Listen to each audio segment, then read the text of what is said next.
Chapter 18. Being tired didn't stop him from hurrying over to Edward Brindle's garage after school. Robbie was already there. "I rebuilt the carburetors last night," Robbie announced, peering out from under the Chevy, his hair and shoulders covered with grease. He pointed to some paper bags near Mark's feet.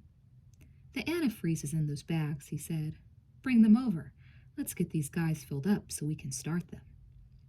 They poured the fluid into the radiators, added water, and then turned to look at each other, their eyes shining and expectant.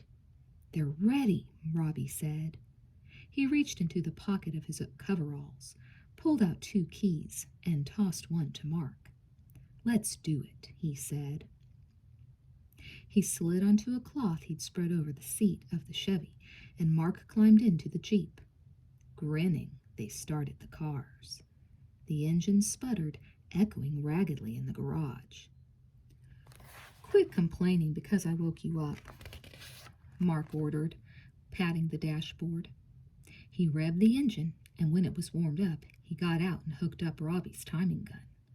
He loosened the distributor and advanced the spark until the engine sounded smooth, then checked the timing marks with the gun.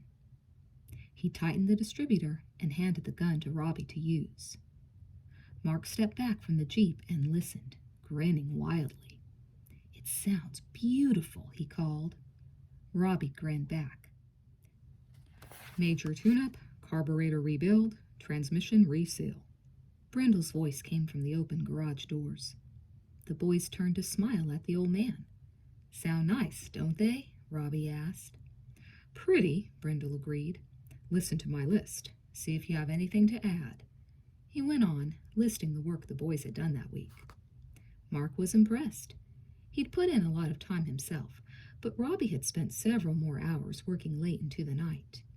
He'd replaced brake shoes, adjusted the clutches, and painstakingly checked both cars from end to end. "I've decided on $400, Brindle said. "Can you pay that much?" He looked anxious when neither Robbie nor Mark responded. "I wouldn't sell these cars to anyone else," Brindle said. "Not after all the work you've put in on them. How about $350 each? It wouldn't be right to go any lower, would it? I know they're worth that to you." "I'll take it," Mark shouted, stunned. He hadn't actually dared hope the price would be affordable. He'd worked on the Jeep to take his mind off Nicky, to spend time with Robbie, and to get some more practical experience.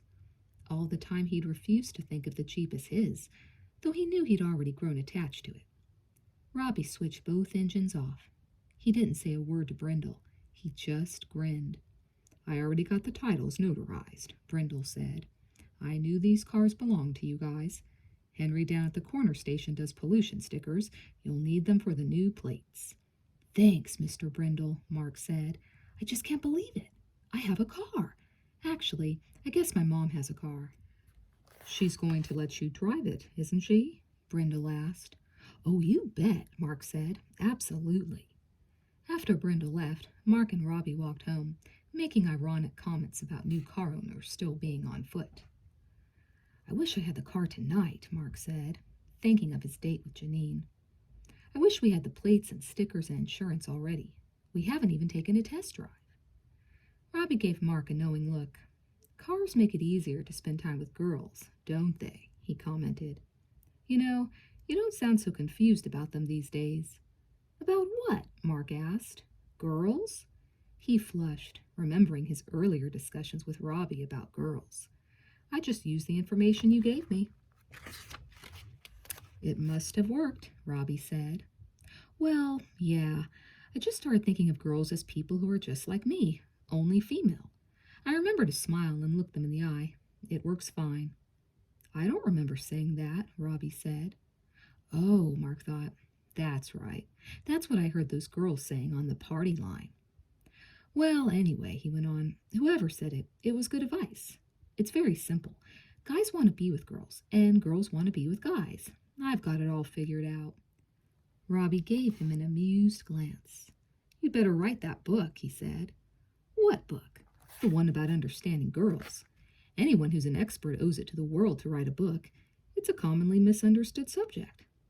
I'll be too busy this weekend, Mark said, laughing. Besides, I'll be even more of an expert by Sunday. Why? Well, I have a date tonight with one girl and a date tomorrow with another one. That should make me an authority by Sunday, don't you think? Robbie chuckled. What I think is you ought to write the book before this weekend. If you've got 2 dates, I'd say after this weekend you won't know anything anymore. Why? Mark asked. You'll see, Robbie said, still laughing. Chapter 19. Mark dressed carefully for his date with Janine. He wore his jeans, but chose a tan long-sleeve shirt with pale blue stripes, and wore a pale blue sweater over it. He combed his hair, wishing he'd gotten it cut so it wouldn't be so curly. He stared critically at his reflection. I wish my eyes were darker, he thought. Pale blue isn't very exciting. In fact, nothing about me is very exciting. He sighed. Then he grinned. This isn't exactly your first date with her, he reminded himself. She's already seen you, and you must have looked okay to her because she agreed to go out with you. She must think you're at least okay, and okay is good enough. The pep talk helped a little, but Mark was still nervous as he caught the bus downtown. He checked again to be sure he had his wallet, and when he got off the bus, shivering in the blast of cold air, he shrugged on his old blue jacket, even though he'd decided earlier that he looked better with it off. Janine was perched on the low stone wall in front of St. Mark's, waiting.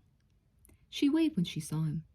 She had on jeans, too, and her black and red checkered jacket with a black knit scarf wrapped around her neck. Hi, she called. Mark stopped right in front of her, staring intently. Her cheeks were reddened from the cold, her greenish eyes lit with what looked to Mark like mischief. She reddened even more under his scrutiny. Why are you staring at me? She asked. I'm memorizing you, Mark said. When I got home after the last time, I realized I could remember all the things you said and did, but when it came to what you look like, all I could think of was the description of yourself you gave on the line, so I'm making up for that now. Well, quit, okay, she said. You're making me nervous, just staring like that. Then we're even, Mark told her. I'm nervous, too, from wondering whether you'll like me or not. I already do, she said. Why do you think I agreed to see you again? That's what I kept telling myself, Mark said, but I was still nervous. I am freezing to death, Janine told him. Could we walk or something? Yeah, let's. Mark offered his hand, and Janine took it, hopping down from the wall. What do you want to do tonight? He asked. Something warm, Janine said. I know. Let's go to the zoo. That isn't very warm, Mark said doubtfully. Is it open? It's open till 9, she told him, and it's warm inside the exhibits. The birds are inside, and so are the pachyderms, the monkeys, the giraffes, the camels, and the lions. I haven't been to a zoo since I was about 5 years old. Then it's time to go again, she said.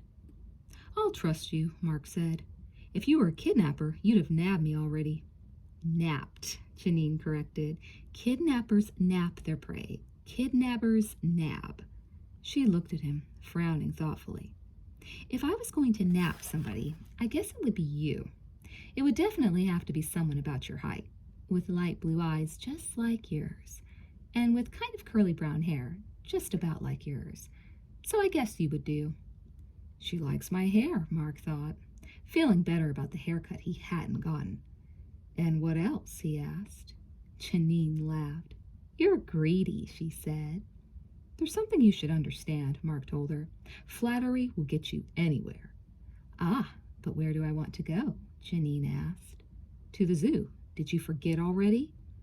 Mark was pleased at how easily Janine manipulated their conversation, how quickly she answered back to his comments, how she could jump from teasing to laughter to seriousness and back again.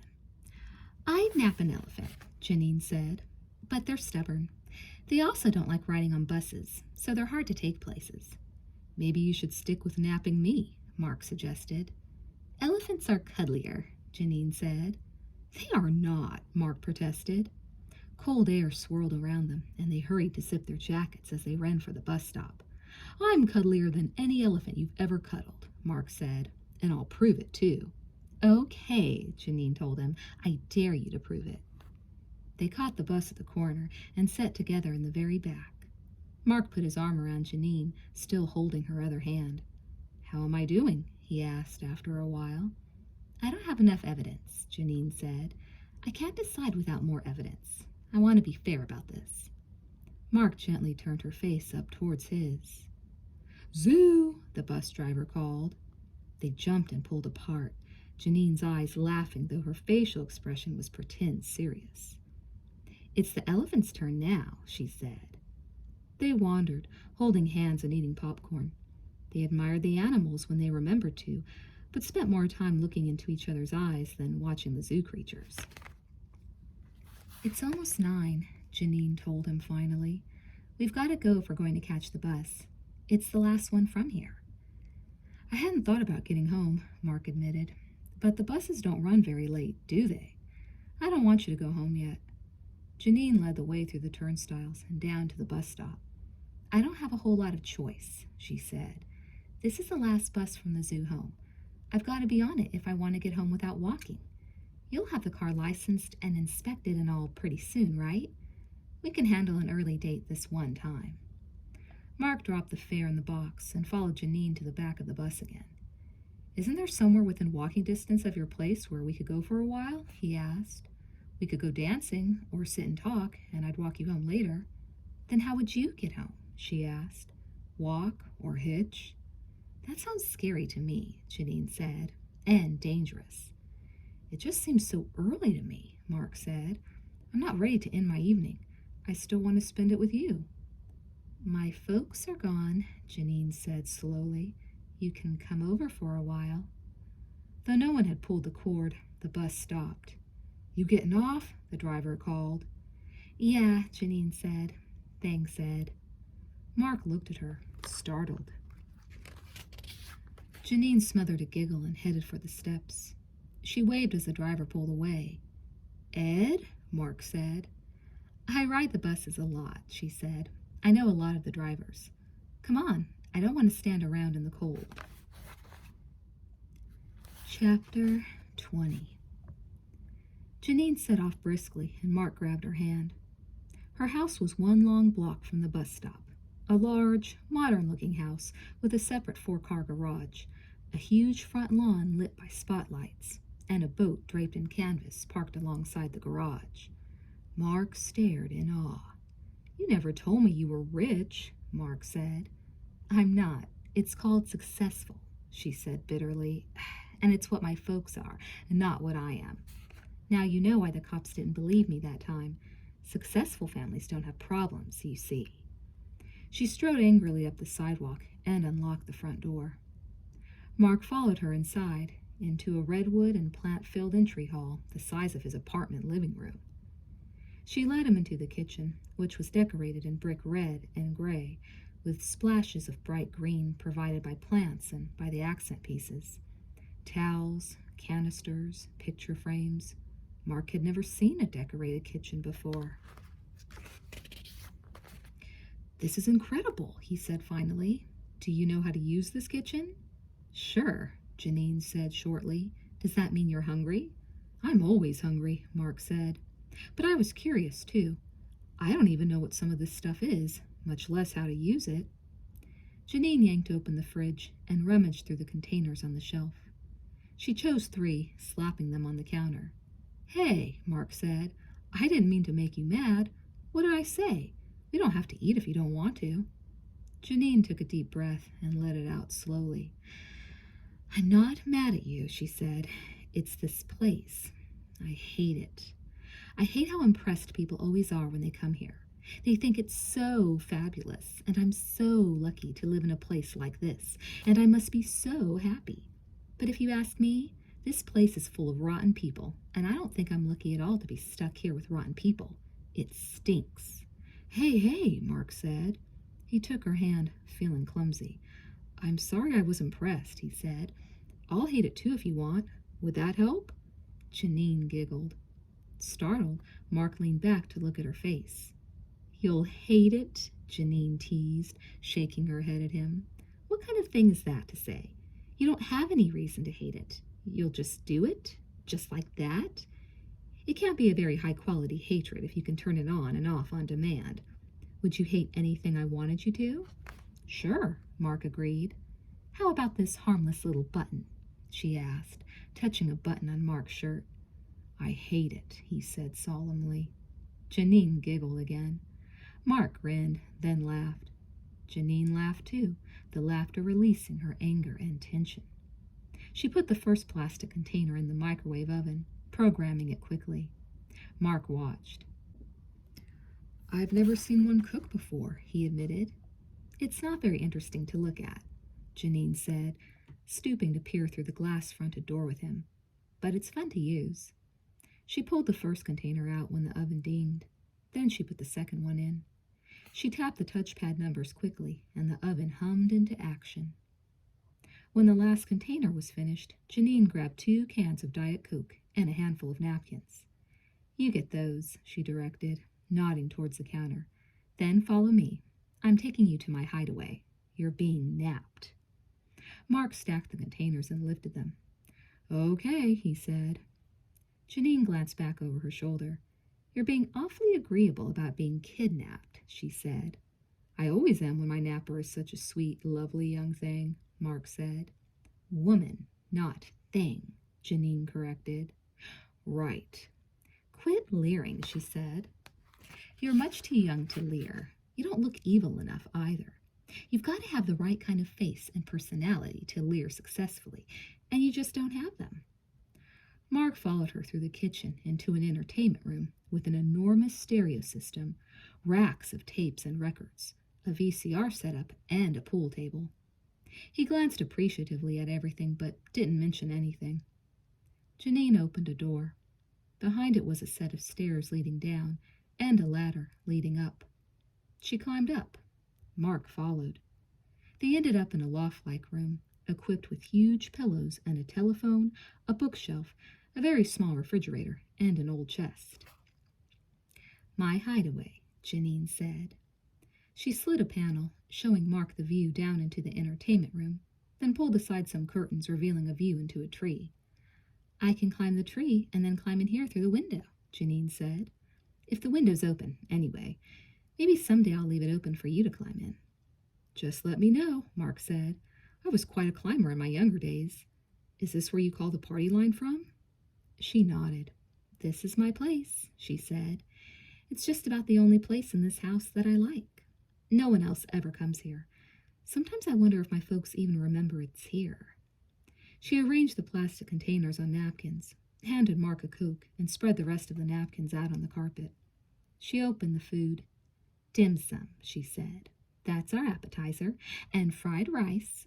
I forget what this is called, but it's deep-fried pork in a sweet and sour sauce. The cook is on a Chinese kick this month. Smells great, Mark said. But what do we eat it with? Janine scooped some fried rice up with her fingers. She grinned as she ate it from her hand. You think nappers provide you with china and silver? She asked. What do you think all the napkins are for? To go with the napper, I guess, Mark said. He dug in with his fingers, feeding himself and sometimes Janine. When the food was gone and they'd cleaned themselves satisfactorily with the napkins, Mark set the containers in the trash aside. He scooted close to Janine. He smiled, looking into her eyes. I love nappers with greenish eyes and dumb brown hair, he said. He felt his heartbeat speed up, and excitement made his knee joints tingle. That must be what weak-kneed means, he thought absently. The loft's soft lamplight fell over his shoulder onto Janine's face.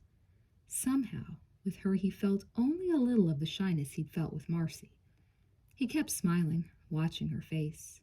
Slowly her eyes softened, losing the worried lines. She smiled back. He kissed her.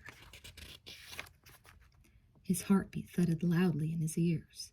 Janine's arms tightened around him, and her breath came faster, too. Then she broke loose, panting. Her eyes were huge and shocked. Mark took a deep breath and let it out slowly. Wow, he said, grinning at her. If we could harness that, we'd be rich. She sat up, out of his reach. Say something, Mark pleaded. I'm beginning to feel like I did something wrong. Almost, Janine said softly. After a pause, she said, "I never felt like that before. It was kind of scary, you know?" Mark nodded. "I know," he said. "I felt it too. My heart's going a mile a minute." "I see now why people get themselves into trouble," Janine said soberly. "I thought kissing was kind of boring before. I didn't understand. I didn't know it could be like that." Mark rolled up into his knees and knee walked over to her. She didn't retreat, but she didn't move towards him either. Her eyes still looked startled and a little frightened. Mark put his arms around her, just holding her. "All you have to do ever is say no," he whispered. "That's all. But I don't want to stop kissing you now." "Just kissing?" Janine asked. "And holding," Mark said. "That's all." He kept his word, marveling later at how quickly the following hours had passed. It was nearly 1 a.m. when Janine finally, reluctantly, sent him home, her cheeks pink and her eyes sparkling, her hair rumpled and her lips curved in a secretive smile. He thought about her as he walked in the crisp October night, his thumb held out whenever a car drew near. He thought about her through his 2 rides, one from a suit-clad businessman who dropped him off near the highway, one from a car full of young women going home from working the second shift at the electronics factory where they assembled solid-state circuitry. They dropped him about a mile from his apartment, waved, and drove on. "I think I'm in love," Mark decided, grinning happily. He still felt the warmth of Janine's arms, felt it all through the chilly walk, felt it as he climbed into bed, still smiling. Chapter 21. Saturday afternoon, the weather turned colder, with low clouds and sprinkles of rain. Mark hurried to the self-defense class, joining Todd, Marcy, and Libby just as class started. "You'd have to study martial arts for years to be truly confident facing an attacker," Vince said, "especially an armed attacker. The best advice is to avoid armed attackers." The class laughed, and Vince nodded. "I see you got my point. It isn't always possible to avoid the unpleasant things in life." As he had the week before, Vince called the new people to him after the screaming and leaping warm-ups that loosened both bodies and inhibitions. The next exercise took place in a darkened corner where a movie projector showed a film of a man armed with a knife and later with a gun.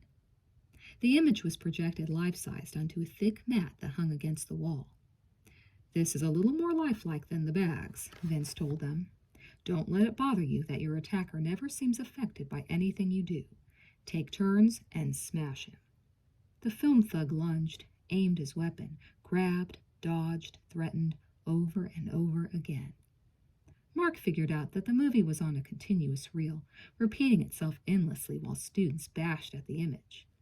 Slowly he got involved in the exercise, forgot the mat, the projector, forgot that he couldn't damage the thug no matter what he did. He attacked, going for the vulnerable spots, going for blood. When his turn ended, he watched the others. He saw when they reached the point of forgetting, too, and began to take the drill seriously.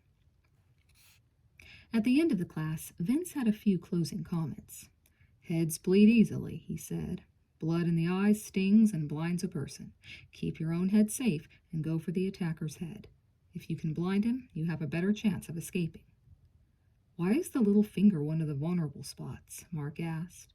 "The finger bones are small and sensitive," Vince said. "The hands are specially designed to feel, and they're easier to hurt than an arm or leg is.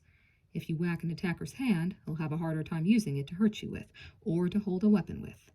But there's another reason. Let me show you a very painful grip. It works best on the little finger, though you can use it on any finger. It crimps a nerve." Vince made his left hand into a loose fist, palm up. He lined the fingertips of his right hand up against the blunt edge of the other hand, his right index fingertip against the back, bottom knuckle of the left pinky. "Take the tip of your right thumb," he directed them. "Place it against the nail of your left pinky. See how you've captured the left pinky? Now pinch with your thumb, pushing the nail of the pinky backward towards your index finger and upward at the same time. But not too hard or you'll hurt yourself. It's a good way to convince someone to let go of you." Mark tried it and yelped in pain. Marcy laughed at him. Now I know what to do if you get too grabby, she said. Try telling me to let go first, okay? Mark said. That really hurts. The four friends dropped their money into the coffee can and debated how to spend their evening. Todd hadn't been able to get a car, so they were on foot until 11, which was the latest time Libby's mother would agree to pick up the girls. I don't want to walk too far in this rain, Libby said. Anyway, Mom's picking us up at Big Al's.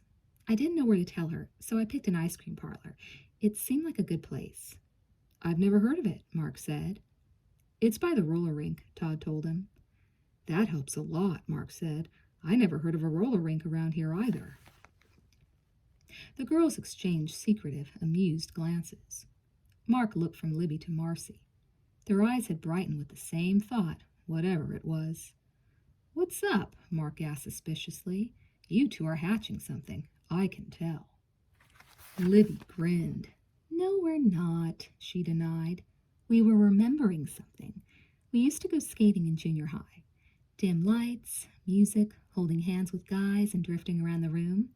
It was romantic. Let's do it, Marcy suggested. Please? I can't skate, Todd said. I can, Mark said.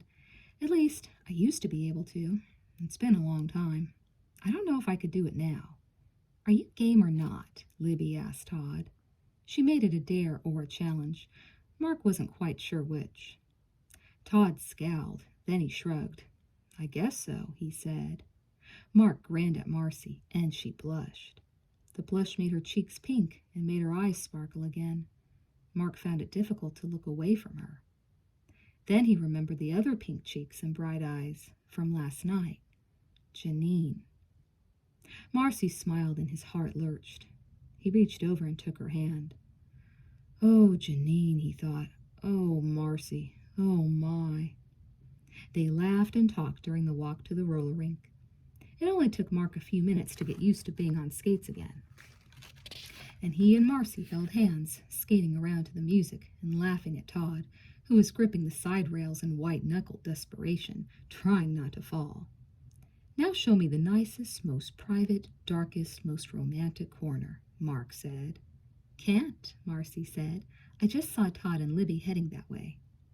Where's the second best corner, then? He asked. Grinning shyly, Marcy skated off, and Mark followed, grabbing her around the waist when she stopped. He skated her back into the corner, and they sank down onto the small, round, carpeted, skate-changing seat. When Todd and Libby interrupted them, Mark was shocked to learn that it was after 10. He knelt down to help pull Marcy's skates off, noticing that she looked as flushed as Janine had, with the same secretive smile. He felt a pang of guilt, which confused him. Why should I feel guilty? He asked himself. I haven't done anything wrong. The rain had stopped, and the night seemed warmer. At first they laughed at how odd it felt to be walking again, but then Marcy fell silent. What's the matter? Mark asked softly. He had his arm around her shoulder, and he pulled her a little closer. Marcy shook her head, looking down at the sidewalk. Finally she sighed. I'd like to know, do you like me? She asked. Of course, Mark said, startled. Couldn't you tell? I could tell something, Marcy said, glancing quickly at him. Her eyes returned to the pavement. But I'm not sure what. She stopped, seeming reluctant or confused. Mark waited for her to continue. When she didn't, he said, Marcy, what are you asking me? I feel really stupid, but I don't know what's going on. Am I your girlfriend? She whispered. Of course, Mark said. She smiled at him happily, then looked at the sidewalk again. Are we going together? She asked. Do you mean like going steady? Mark asked, feeling suddenly alarmed as he figured out what was bothering Marcy. Yeah. It was a whispered answer, but Mark heard it clearly. Oh, Marcy, he said. He didn't know what to say after that, and since Marcy's silence seemed to grow deeper, he knew he hadn't said the right thing at all. He suddenly remembered Robbie's wry grin when they talked about the book Mark was going to write, Understanding Girls. Now I know why he told me to write it before this weekend and not after, Mark thought glumly. Marcy shrugged out from under his arm, moving away from him. I really blew it, Mark thought. He took a hold of Marcy's arm, turning her to face him. Ahead of them, Todd and Libby paused in front of Big Al's, looked back, then waved and went inside. Look, Marcy, Mark said, I'm new at this. I never really dated anyone before you, and I never really kissed anyone either. Marcy glanced at him quickly, surprised. I like you a lot, Mark went on. I love spending time with you. You're fun. You're nice to be around. You're cute. I hope we keep on dating for a long time. Marcy gave him a shy, tentative smile. Mark grinned back. But, Marcy said, I know there's a button there somewhere. Mark's smile faded. I'm 17, he said. You're my first girlfriend, but I have a second girlfriend, too. Fast worker, Marcy commented, her voice shaky. I made a date with her before we went out the first time, Mark said, and I like her a lot. She's very nice. You are, too. Having two special girls in my life is the most wonderful thing that ever happened to me. It's also the most confusing. I like you, both of you. Is that so awful? Is it? Marcy raised her eyes to his. You really, really like me? She asked. Really, really, Mark said. But not enough to go steady? Mark sighed. I like you that much, he said. But how could we go steady? That wouldn't be fair. To her. To all of us, Mark said. He put his arms around her again, cradling her to him in spite of her stiff resistance. Do you see what I'm saying? He asked. Does it make sense? Marcy sighed. I want it to be special to you, she said. Why can't you believe that you are special to me? Do you kiss her like that too? Oh, help, Mark thought. What do I say now? How did I get myself into this mess? Instead of saying anything, he tried to kiss Marcy. She turned her head away, but Mark kissed her neck, her cheek. Finally he felt her give in, felt it in the way she relaxed in his arms. She turned her head towards him, only a little, but it was enough. Mark made it a very gentle kiss until he was sure she wouldn't pull away from him. Then he put more feeling into it. When they finished, what she said again was, Do you kiss her like that too? Mark dropped his arms. If she asked me a question like that about you, would you want me to answer it? He asked. Of course not, she said. What we do is our business, not... Oh, I see. Mark sighed. This is very confusing, he told her. But we are way too young to push everybody else out of our lives. When are you going to get married? Marcy looked startled. Someday, she said. Certainly not for a long time. Why not? Mark asked. And miss everything? Marcy said, sounding horrified. I want to go to the prom and finish school. I want to get an apartment with my girlfriends and get a job. I want to go to college and live in a dorm. I want to do a ton of things before I settle down and get married. Mark grinned. After a while, Marcy smiled back. Okay, I get your point, she said. Even though going steady is a whole lot different from getting married. Does she go to our school? No. Good. Can I count on dates to the school dances then? Mark's thoughts flashed to Janine. Would she want to go to dances at his school with him? He didn't know, but he thought it would be nice to take her. Of course, then Marcy would be there too. Maybe that wasn't such a good idea. As if she had read his mind, Marcy sighed. To some of them? Absolutely, Mark said. I guess that means you're still going to flirt in the halls too, she said. Mark blinked in surprise. Do I? He asked. All the time, Marcy said. You're always looking at girls and smiling. I thought I was just being friendly, Mark said. Being that friendly with girls is flirting, Marcy said firmly, and you flirt a lot. If I notice girls, I'm flirting, Mark thought. If I don't, I'm being unfriendly and I hurt their feelings. I can't win. He sighed and walked into Big Al's with Marcy. Since it was almost time for Libby's mother to pick up the girls, Mark and Marcy only ordered small cones. While she licked her cone, Marcy gave him thoughtful, frowning looks. After a while, she smiled. Mark wasn't sure what had been going on in Marcy's mind, but he decided a smile was a good sign. He also decided he was never going to understand girls. He sighed again. Looks like I'm never going to get that book written, he thought. Chapter 22. Late Monday afternoon, Mark drove down the highway in the Jeep, retracing his journey from Janine's house. He hadn't paid much attention to the route Friday night, but he had an unfailing sense of direction, as he told Janine on the phone earlier. He'd refused her offer of directions, insisting that he and the Jeep could make it to her house without help. When he'd gotten home from school, he'd found a note from his mother, along with an envelope and a check for $350, signed and made out to Edward Brindle. The note said she'd arranged for insurance, but would need the VIN number and the information from the title, so would he please leave it out for her tonight. The cash, she explained, was for license plates and gas. In the envelope, Mark had found a $50 bill, 2 20s, and a 10. He'd taken the check and the cash and hurried over to Brindle's house. As he hoped, Robbie was there. Robbie had already taken care of the official details for his car and was screwing his new license plates onto the Chevy. "I'm street legal now," Robbie had said. "I'll take you to get your plates if you like." Mark had grinned. "I was hoping you would," he'd admitted. "I don't know where to go." "Hey, Mark," Robbie had said. "You know my class, the auto mechanics class? I was thinking while we worked on these cars. You interested in being an assistant?" "Me? Sure. I know you can do tune-ups, and hoses and belts, too, right?" "Sure, I can do them, but I don't know if I can teach someone else to do them." "All you have to do is hold up a wrench and a plug and demonstrate how to use them," Robbie had said. "It sounds easy." "It is. You wouldn't get paid much, but it would be something, and I could use the help." "Sounds great," Mark had told him. With only 2 wrong turns, Mark found Janine's house. She was waiting for him on the lawn, which was still green and lush, though the October nights had been chilly enough to turn all the flower beds brown and scraggly. Janine admired the car, walking all the way around it, telling Mark to open the hood so she could see inside. "What's his name?" she asked.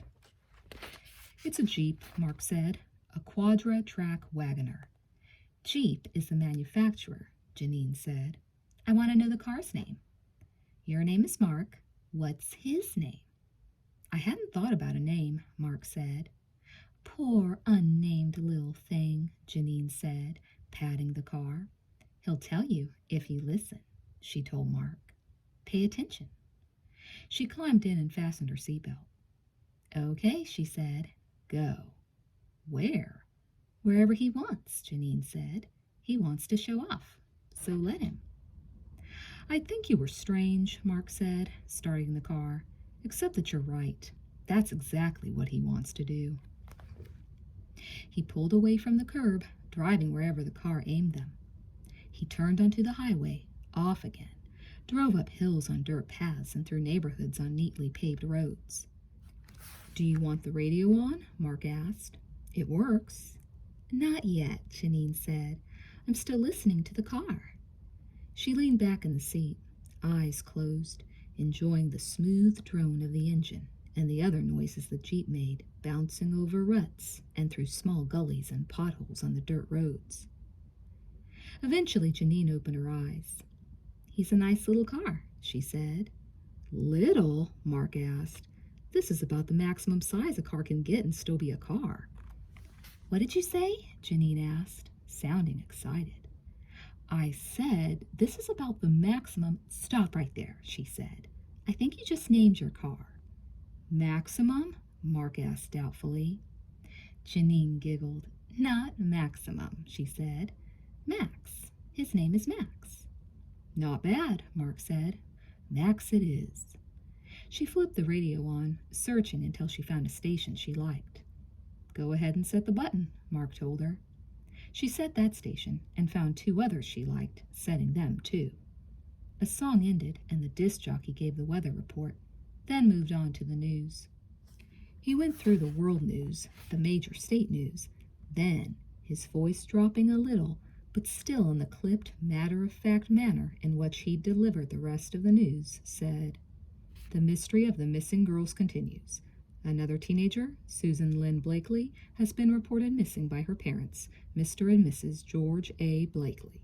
Their daughter was last seen 2 days ago when she left for her music lesson. She never showed up for the lesson. She is described as slim, dark-haired, about 5 feet 6 inches tall, and was last seen wearing a plaid skirt and red sweater. Anyone who might have information about her is asked to call the police department. In other news, Janine turned the radio off. "Not again," she said. "What's going on in this town?" Mark pulled to the side of the road and stopped the car. "Janine, do you think those girls are running away?" he asked. "I can't even guess," Janine said. "Kids do run away, but this seems like an awful lot of runaways all of a sudden." "Have you thought any more about calling the line?" Mark asked. "It isn't necessarily one of those guys." Janine. "I know," Mark said, "but what if it is? It might be Ben. It might be Robert or one of the other oily guys. There seem to be several of them. It might not be anyone from the line at all, but we'll never know unless we do something to find out." "What will I do once I get a hold of them?" Janine asked. "Meet them, one at a time." "Where? Where is somewhere safe enough?" "The zoo," he suggested. "It's too public for him to do anything. You can meet him somewhere specific, so I can already be there, waiting." "It might work," Janine said slowly. "But once we've seen him, then what? How will we know if it's him? How will we know if he's a kidnapper?" "I don't know," Mark admitted. "All I have is a plan for meeting him in the first place. I don't know what we'll do after that. I don't even know why I want to do that much, except that if someone is using the party line to meet girls and kidnap them, I want him stopped. Maybe once we've met these guys, we can tell if they're creepy or weird. Maybe that will give us an idea what to do next. I've got a car now. Maybe we can follow them. We can see where they live, see if they're married, see something anyway. I just feel like I have to do something. That's all." Mark massaged his neck with his fingertips. "It's like having a suspicion makes me responsible for the girls somehow. I'm glad you understand." He remembered thinking he was obsessed about Nikki. "Maybe I am," he decided. "But Janine will help. We can be obsessed together." "It might be dangerous," he told her. "Are you sure you want to get involved?" "Can you drop it?" Janine asked. "Can you just forget it?" Mark looked at her. "No," he said, "I can't." "Neither can I," she said. "So what choice do we have? You tried the police and didn't get anywhere. What else is left but for us to do something?" "Okay," Mark said reluctantly. "Just promise me you won't let anybody get his hands on you, and that you won't go anywhere with any of them." Janine promised. She scooted across the seat and hugged Mark. After he dropped Janine off, Mark drove around for a while, thinking. Then he headed for home. As he climbed the steps to the lobby, he was still thinking. Nikki, Susan, so many girls were missing. When would it end? Mark opened the door of the apartment, stopping short at the angry glare from his mother. She was standing in the living room, holding a yellowish envelope in one hand, tapping it against the palm of her other hand. Uh-oh, Mark thought. Chapter 23. "Do you know what this is?" she asked. "Phone bill?" Mark guessed. "A $92 phone bill," she replied, handing it to him. "The $92 is all party line calls. In 1 month. Before you blow up, can I say a few things?" Mark asked. She took a deep breath and released it slowly. "I'm counting to 10, she said. Then she nodded. "Go ahead, say your piece." Mark tossed his books into the couch, followed by his jacket. "I got a job," he said. "I'll pay the bill. That's the first point." "Okay," she said. "I'm still listening." Mark thought for a moment. He had something to say, but wasn't sure how to say it. "I'm sorry about the money," he said finally, "but it wasn't wasted. Honest. I needed to make those calls. I needed to have people to talk to. I don't anymore." She glanced sharply at him, not convinced. "I know I said last month that I wouldn't make any more calls," he told her, "and then I made even more. I tried not to, but I had to. I've met a nice girl, though, on the line as a matter of fact, and I have her home phone number now, but there's more to it than that. He frowned, thinking again. I haven't called in a couple of weeks, he said. I haven't wanted to. I haven't even thought about calling, and I don't miss it at all. I don't care about it anymore. Does that make sense? She sighed. I guess, in a way. You've outgrown it? Yeah, maybe that's it. For a while there, I felt like I was all alone. You worked all the time, my friends weren't available, Dad was so far away. I didn't have anything I wanted to do, and nobody to do it with anyway. So I used the line to get involved. I don't see how talking to strangers helped you get involved, she said. I know, it's kind of weird, Mark agreed. And what's funny is, I didn't even talk that much. I listened. I guess hearing other people's problems helped me put up with my own better, somehow. Anyway, it's finished. I don't have any impulse to call at all anymore, so there won't be any more bills, okay? She nodded. Okay, tell me about your job. They moved into the kitchen so Mark could make a snack. He made himself a pair of peanut butter sandwiches and told her about Robbie's job offer. Looks like I'll be teaching Saturdays, he said. Can I have the car Saturday night? The car, she said. I'd like to see my car if you don't mind. I've paid for it, but I haven't seen it yet.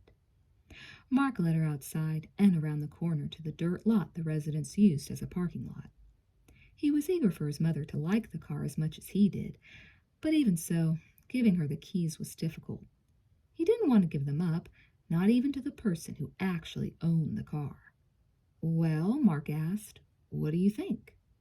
His mother smiled. It's wonderful, she said. I'm going to love it. Thank you for all the work you put into it. Mark swallowed hard, keeping his protest inside. It's her car, he reminded himself. He couldn't help feeling depressed, though, as if he'd lost a friend. Bye, Max, he said aloud. What? Max, he repeated. The car's name is Max. To his surprise, his mother nodded thoughtfully. Max fits him just fine, she said. Max it is. Back upstairs, she made a small pot of decaffeinated coffee, and she and Mark sat at the table with cups, blowing on the coffee to cool it faster. Mark looked at the clock. You're not at work, he said. She grinned. I thought you'd never notice, she said. I got a new job. Miss Typist of the senior class will be doing data processing for the phone company, working real hours. 9 to 5, just like a real person. No more walking home late at night. That's great, Mark told her. Anyway, she said, steps number 1 and 2 have been accomplished.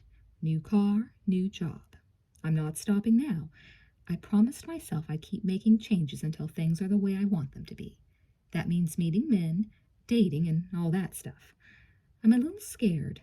Starting over isn't all that easy.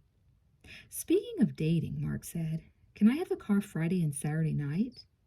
Actually, his mother said, I have a date, both nights. Already? Mark asked. His name is John. Friday night he's taking me out to dinner, so you can have the car. But Saturday I'll need it to meet him. There's a show we want to see, and he doesn't get off early enough to pick me up and still make the show. We won't need Max once I get there, though. You could drive me over there, I guess, and then take the car. But I'll be at the rec center, Mark said. Oh, well. Maybe my friends and I could all walk over after the self-defense class and get the car. I'll be leaving it at the gas station over by Scotty's Pizza Place, she said. It's not that close to the rec center. That's okay. Forget it, Mark said. Only maybe John could pick you up next time? She laughed. We did without a car all this time, she said, and now one isn't enough. She gave him a glance that was half amused and half disgusted. I was all set to have a fit about the phone bill, you know, she said, and ground you and take away your car keys and everything. You sure talked yourself out of trouble that time. Thank goodness, Mark said, stuffing the last of the sandwiches into his mouth. When the phone rang, he swallowed hastily and answered. It was Janine. All set, she said. I got Ben on the line. I'm sure it was Ben, even though he said his name was Richard, but he sounded as oily as Ben, the way you described him. There can't be two of them that bad, So I set it up for Friday night. He didn't like my arrangements. He kept suggesting other places to meet, but I said it was the zoo or nothing, so he finally agreed. Did you set up where you'd meet him? Mark asked. Yeah, I said I'd meet him at 5:30 at the bench in front of the penguins. You'll be on the lawn behind them, right? I'll panic if you're not there. We're going together, Mark said. I'll have the car, so I'll pick you up. Let's plan on getting there early, before 5 even, just in case he comes early too. They made the arrangements, and Mark hung up, worried. He didn't like using Janine as bait. Didn't like being involved with a man who might be a kidnapper. It seemed dangerous, but he couldn't think of anything else to do. He did his homework, though when he'd finished, he couldn't remember a thing he'd just done. He went to bed feeling like he'd slipped into something too deep to get out of and too slippery to hold on to. Friday morning, he met Marcy at her locker. Are we still going out after class Saturday? He asked. Marcy shrugged. I don't think so, she said. What's the matter? Mark asked. I thought we had it all planned. She just shrugged again. I don't know, she said. I've just been thinking a lot about commitments lately, I guess. I've got to get to class. The tardy bell's about to ring. Mark went to class, too. English. Mr. Santos wasn't there, which normally would have made Mark very happy, but the substitute switched from horror to a unit on 19th century essays. The whole class wished for Santos back, but no one knew where he was or why he wasn't at school. Ignoring the substitute's lecture, Mark thought about his conversation with Marcy. Commitment, he thought. Darn that Todd. This is all because he and Libby have been getting along so well, and Marcy knows I'm not planning to go steady. I thought we had that worked out. He finally cornered Marcy in the hall at the end of the day. I thought we had that all worked out, he said. You know how I feel about going steady. Yeah, she said. You want to have as many girls available to you as possible, and you don't want to have to promise anyone anything. Maybe I want someone a little more mature than that. Mark sighed to himself as he walked home. The afternoon was unexpectedly warm, the sky deep blue and cloudless. You figure her out, he told himself. You're the expert. Mark Carney, girl expert. Everyone should ask me for advice. I know everything about girls, except how to get along with them, how to get along without them, and how to understand them. And I can't even worry about Marcy right now because I've got a date with Janine. Chapter 24. Mark drove automatically, thinking about what would happen later at the zoo. He was glad he hadn't eaten. As nervous as he was, he knew his stomach would be churning knots around any food he put into it. Hi, he told Janine. She'd run outside as soon as he'd parked. He barely had time to get out and open the car door for her before she reached it. Are you in a hurry? He asked. Am I late? He started the car and pulled away from the curb. I'm always in a hurry to get away from home, she said. Besides, I was anxious to see Max. I knew he was impatiently awaiting me. She patted the dashboard. Hi, Maxie, she said. She looked at Mark. Hi to you, too, she added. You and Max seem to have something going on that I didn't know about, Mark said. I'm not sure I approve. I'm not sure you get a vote, she said, laughing. Mark merged smoothly onto the highway. It's a good thing we're not going the other way, Janine said.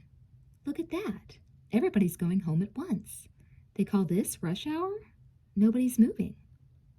I almost wish we were going the other way, he muttered. Then we'd be late. We'd miss him. I know, Janine said. I'm kind of scared, too. But I want to do this. Even if we don't find anything out and nobody else ever knows, we will. I'll know I had something hard to do that I didn't want to do, and I did it even though I was scared. She switched the radio on, but then, as if she was remembering the news she'd heard the last time, she switched it back off. They rode in silence to the zoo, lost in their own worries. Mark paid their entrance fees, and Janine grabbed his hand, holding it so hard it was almost numb by the time they reached the penguins. Mark carried the blanket under his other arm. Where's a good place to spread this out? He asked. I want to be near enough to rush to your aid if it's necessary, but far enough away so I don't look suspicious and scare him off. Janine picked a spot, and they spread the blanket out, then spread themselves out on it. "This wasn't the best disguise," Janine said thoughtfully. "It's getting cold, and it'll be getting dark by 5:30. You're not going to look exactly inconspicuous lying here reading in the dark and freezing." Mark wrapped his arms around her, pulling her close. "I won't freeze this way," he said. "I won't be keeping you warm, remember?" she said. "I'm going to be warming that bench over there by the penguins." "How's he going to know it's you?" Mark asked. Janine touched the blue ribbon she tied around her low ponytail. "This," she said. Slowly Mark reached out and pulled the ribbon from her hair. He unwound the hairband and pulled it loose. Then he fluffed her hair around her shoulders. "Why?" Janine asked. "We can watch for him together, from here," Mark said. "You said I'd look suspicious lying here alone reading in the dark, but I won't look at all suspicious cuddled in a blanket with you. We can watch together." "But how will we know it's the right guy?" Janine asked. "How would we have known anyway? We'd only have been sure if he tried to snatch you, and I'm not willing to have you snatched." "I might learn something talking to him," she said. Mark shook his head. He put Janine's ribbon in his pocket. "At first I thought if he tried to hustle you into going somewhere else, we could be suspicious of him. Then I realized anyone would probably do that. I probably would. Whether he's a kidnapper or not, he'll be trying to impress you, and will definitely be careful to not seem weird or scary. I don't think you learn all that much by talking to him, and I'm certainly not going to let you go anywhere with him." "Then what good is it doing to even be here?" she asked. "What good will it do to see him from a distance and then let him walk away? We won't have accomplished anything." "Shh," Mark hissed. He tugged the blanket up around their shoulders, watching out of the corner of his eye as a short, thick man wearing a hat and an overcoat strolled past the penguins. He barely glanced in their direction, seeming more interested in the empty bench in front of the penguin cave. "It's him," Mark whispered. "He did come early. He makes the hair on the back of my neck stand up. He's creepy." He kissed her, repositioning himself at the same time so they could both see the man without directly facing him. "He's just a person," Janine whispered back. "Maybe he just wants to watch the penguins. He's too early to be Ben." The man walked to the bench and sat down with his back to them. "It's him," Mark insisted in a whisper. "He's the one. I know he is." He shuddered, certain he could feel evil rolling from the stranger across the space that separated them. "Did you see his face?" she asked. "I can't see very well from this distance," Mark said, "but there's something about him that looks familiar. Could we move closer?" "Yeah, let's," Mark said. They stood and folded the blanket together, wrapping their arms around each other. They made their way slowly towards the man, stopping often to kiss and watch him surreptitiously. Two children walked by the bench, and the man leaned forward towards them. "Have you kids seen a young lady," he called to them, "with a hair ribbon, a blue one?" The children shook their heads. "Something must have happened to her then," he said, half to them, half to himself. "I hope she's okay. I hope it wasn't a problem of some kind." He glanced apologetically at the kids. "Sorry to bother you," he said. Mark whispered to Janine, "That voice sounds so familiar. It must be Ben. I've heard him talk before. If only I could see his face." Almost as if he'd been listening, the figure on the bench stood up and took a few nervous steps in one direction, then in another. He took off his hat and brushed his hair back from his forehead with one hand. Then he turned and looked straight at Mark. If Mark hadn't been holding tight to Janine, he'd have fallen over in surprise. "Todd," he cried, "what are you doing here?" Chapter 25. "I just don't seem to have much luck with girls," was Todd's explanation. It was several minutes later, and they were sitting on the bench together. "What about Libby?" Mark asked. "I thought you two were a couple." "I thought so too," Todd said, "but this week she started acting really strange. When I tried talking to her about it, she said she and Marcy were tired of meeting boys, and she knew where to meet men. I don't know what she was talking about, and she wouldn't explain. We were supposed to go out Wednesday, but I waited and waited, and she never showed up." "Who were you meeting tonight?" Janine asked gently. Was it Libby? Todd shook his head. Promise you won't tell anyone? He asked. It's a little embarrassing to talk about, but there's this thing on the phone called the party line. Mark gave Janine a quick look behind Todd's back. Todd didn't notice. Before I met Libby, I used it all the time, Todd said.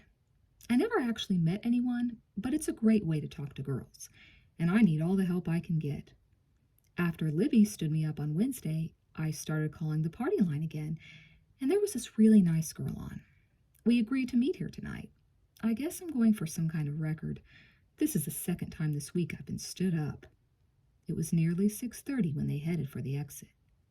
The parking lot was nearly empty, as the zoo had been. Mark and Janine watched as Todd unlocked the door of his father's car and drove off. Brother, Mark said, my own best friend. I can't believe I thought I could feel evil rolling across the air, he thought. My imagination was really working overtime. This is pretty disappointing, Janine said. I thought we were going to catch Ben, and he was going to turn out to be the kidnapper. We caught Ben all right, and he was just a harmless little mouse. He sure doesn't talk the same way in person as he did on the line. If he'd just be himself, he'd have pretty good luck with girls. He's a nice guy. I still can't believe that Ben turned out to be Todd, Mark said. No wonder I thought his voice sounded familiar. I thought for a while that he was Mr. Santos. How dumb can I get? Should we have told him who I am? Janine asked.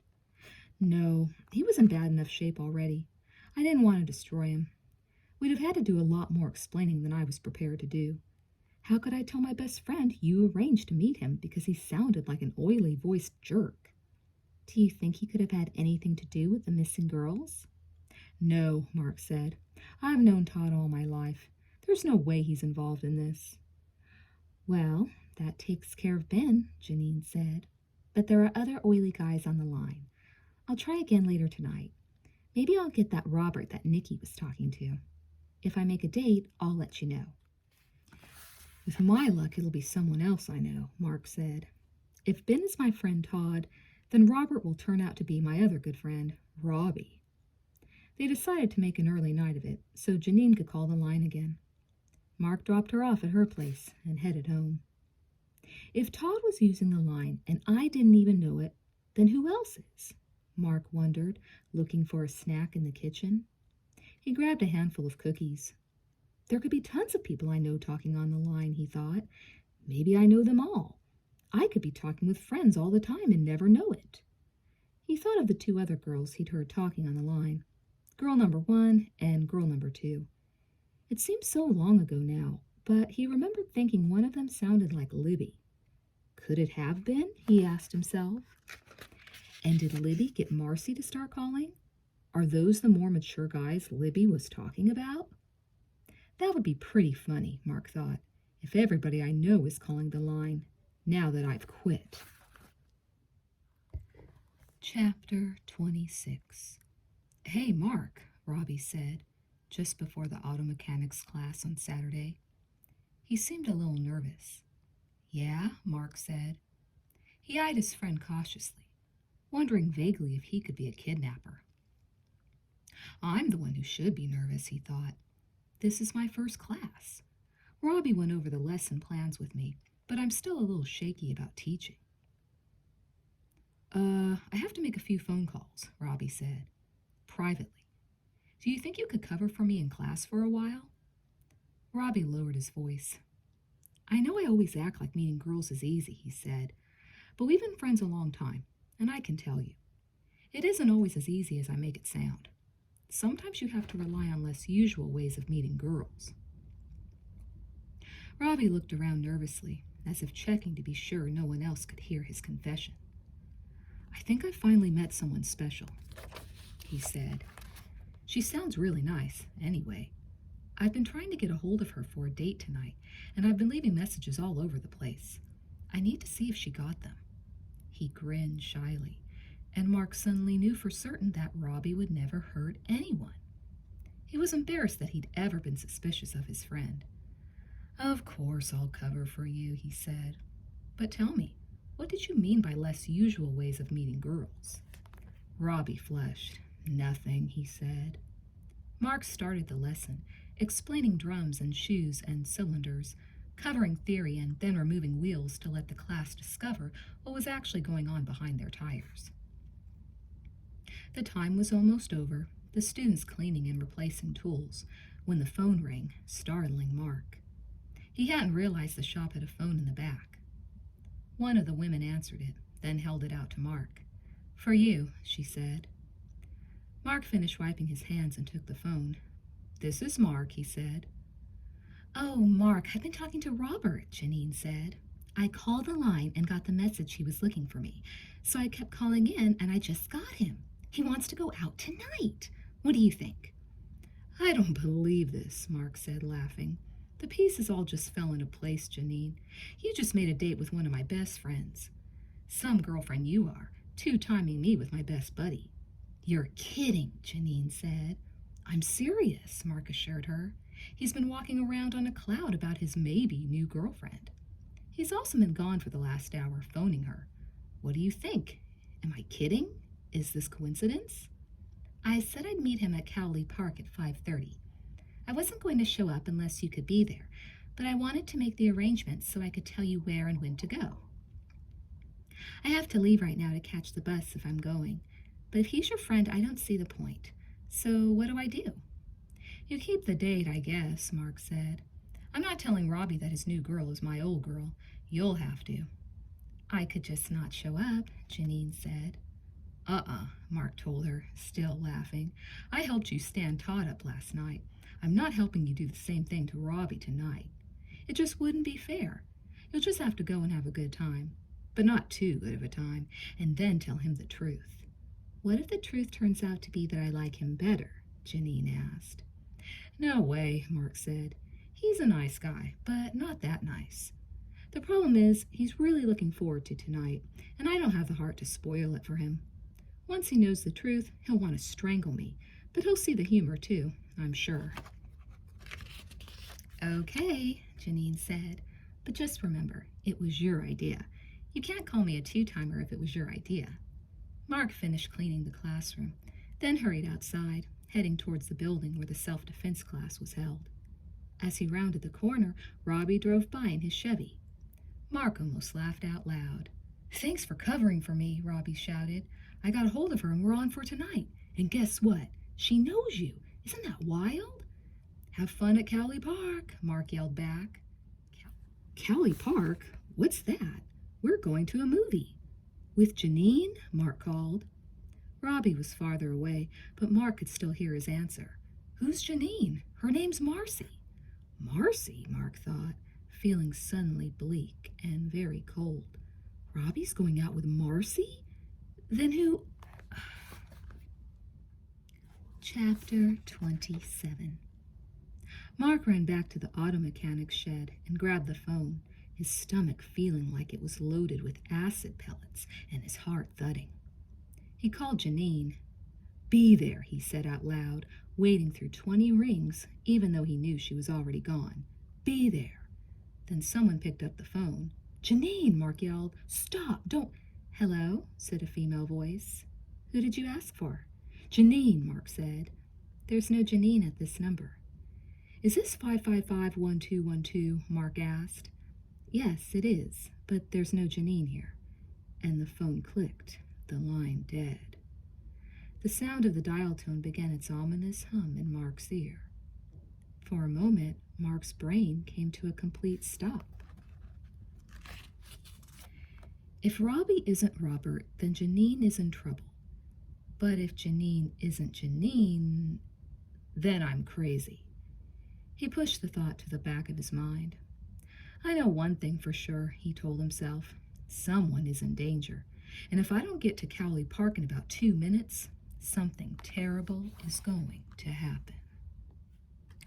Chapter 28.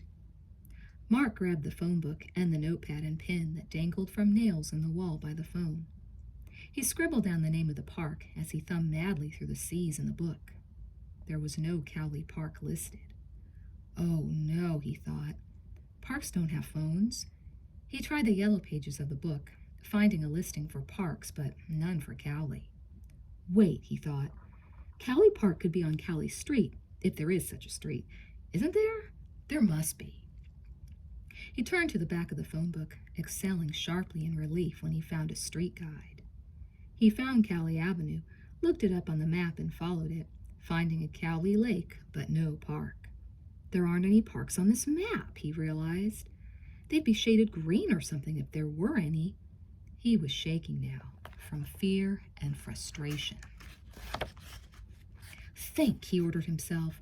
Panic won't help Janine. He slumped to the floor, holding the useless phone book. Who would know, he asked himself. Wait a minute. Lake, Cowley Lake. There's got to be a park there. He leapt to his feet, dropping the book. He picked it back up and looked up Scotty's Pizza, where his mother had said the gas station was where she'd leave the car. He found the address, breathed, "Thank you," when he realized he knew where it was, and then ran. He ran out of the shed and tore off up the street. He ran block after block, his heart pounding from both the exertion and his fear. Bus, he told himself, panting.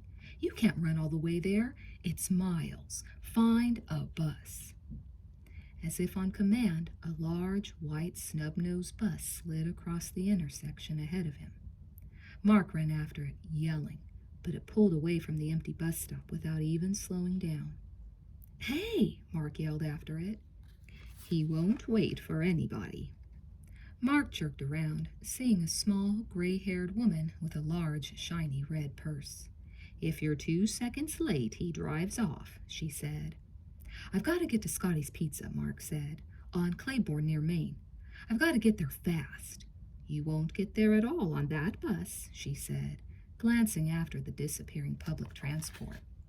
When's the next one? Mark asked, his breath slowing, but his panic growing stronger again. Soon, she said. You wait. Calm down, honey. Jumping around won't get you there any faster. Does the next bus go to Maine? He asked. No, she said. Oh, no, Mark said dumbly, feeling despair again. It'll turn west about 8 blocks before Maine, she went on calmly, as if showing him by example how to wait patiently for a bus. You can get off at the far end of the mall and then walk the 8 blocks up to Maine. Claiborne's 2 blocks east of Maine. Oh, thank you, Mark said. When will the bus be here? A few more minutes, young man, she said. She must be awfully pretty for you to get so riled up about. Will she wait for you if you're late? I don't know, Mark said, fear creeping back into his voice. You don't look terribly gussied up for her, the old woman observed. Greasy and sweaty. That about sums you up. Mark looked blankly at the coveralls he hadn't removed. He just shook his head. It didn't matter. Nothing mattered except finding Janine before that Robert person meets her. There's not much chance of getting there before they meet, he realized. I've got to find her before he kidnaps her or kills her. He swallowed hard against the knot in his throat. He's the one, he thought. I sent Janine straight to the guy who's been luring girls to meet him and then kidnapping them. What does he do with them? They never show up again. Does he kill them? Mark had a terrible, gnawing fear that Janine was in serious danger. He felt little else except a desperate need to move, to find her, to be sure she was okay. Here it is, honey. You go first. You're in the biggest hurry. The bus slowed to a stop, the door hissing open. Mark dropped a handful of change in the coin box, found a seat, and waited, cursing inwardly at each stop.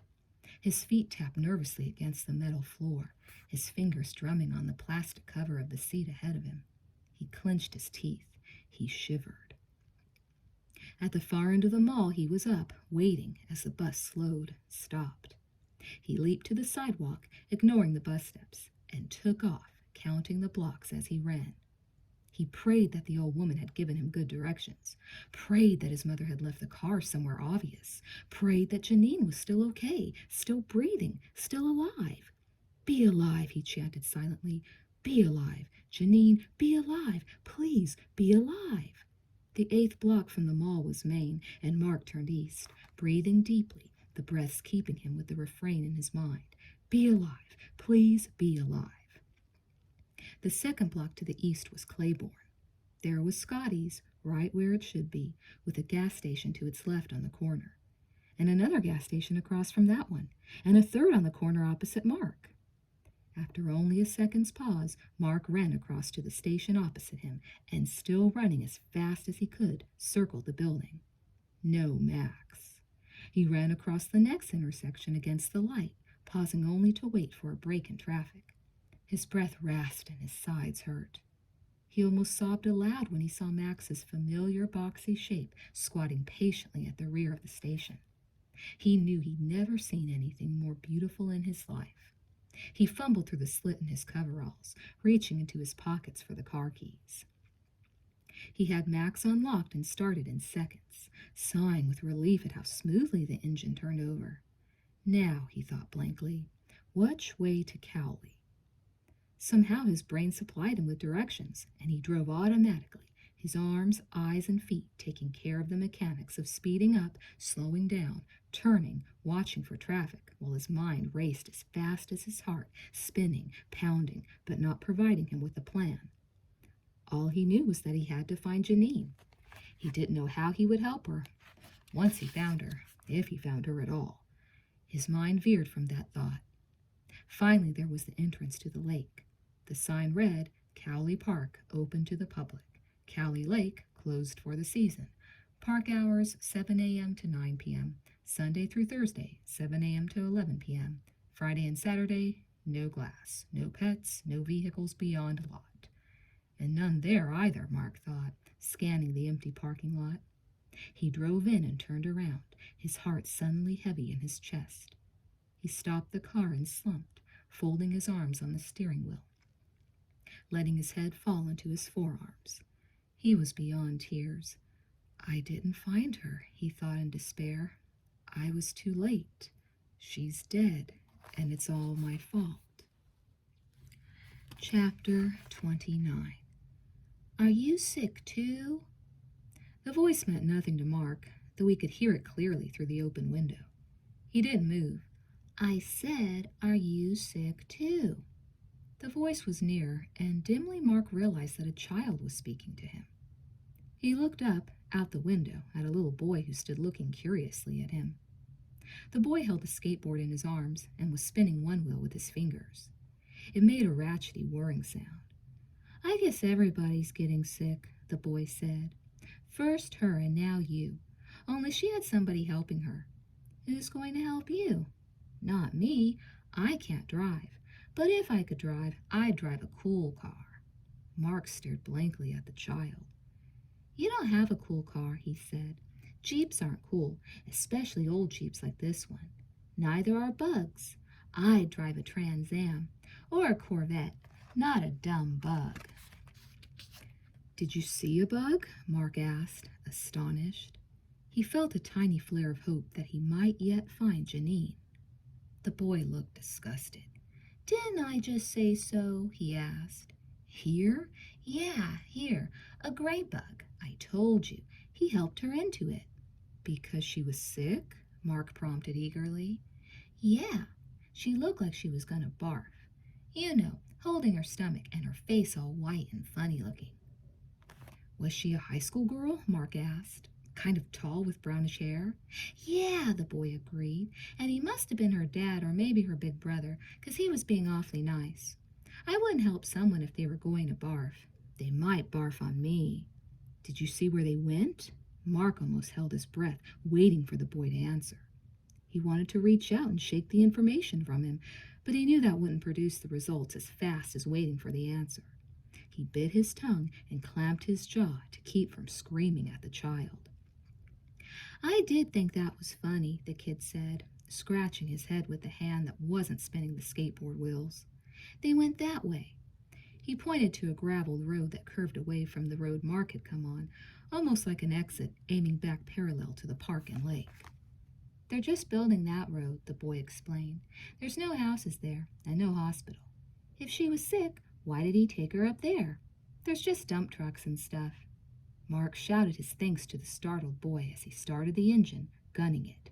He spun gravel into the air as he sped out of the park and onto the road the boy had pointed out.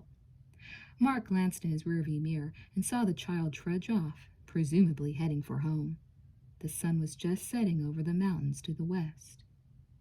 Since it was still light enough to see without them, Mark left his headlights off, not wanting to give any unnecessary warning of his approach. The boy was right. There were no houses. The road was little more than a dirt path leading around a couple of sharp corners, then up and down through what looked like a dirt bike course. The city lights came on in the distance as Mark climbed steadily upward, the pace painfully slow due to the ruts and holes. Frustrated, bursting with fear, Mark gritted his teeth and banged the steering wheel as he drove. I'll never get there in time, he thought. Why didn't I ask the kid how long ago they drove up here? What did he do to make her look pale and sick? Be okay, Janine. Please be okay. He made his way as fast as he could, but still slowly, always climbing upward. Even if the road wound down a ways, it always twisted back and up again, giving him a clear view of the city spread out below each time he topped a rise. He glanced around. He seemed to be skirting what would one day be a large housing development overlooking the city. There were clumps of cleared spaces for buildings linked by half-excavated streets. A few plots had flags marking boundaries or driveways or foundations. Mark thought it looked ghostly in the fading light, the excavated land looming like pale patches against the darker, undisturbed soil of the hillside. He shivered again, a shiver partly of fear and partly from the chilly night air blowing in through the still open window. After the construction area, the road angled right, towards the wooded portion of the hill. The road was barely a path now, and Mark had trouble seeing it as dusk deepened the shadows and faded the colors from the land. But he didn't want to use his headlights and give a warning of his arrival. He leaned forward, peering through the trees to see where he was headed. The scream came clearly across the evening air, making Mark's skin prickle with fear. It was a scream made from the word no, but filled with despair. Suddenly Mark saw a gray Volkswagen pulled off to the side of the path and half hidden among the trees. Mark slammed the Jeep to a stop behind the VW and leaped out, racing through the woods towards whatever he might find. Chapter 30.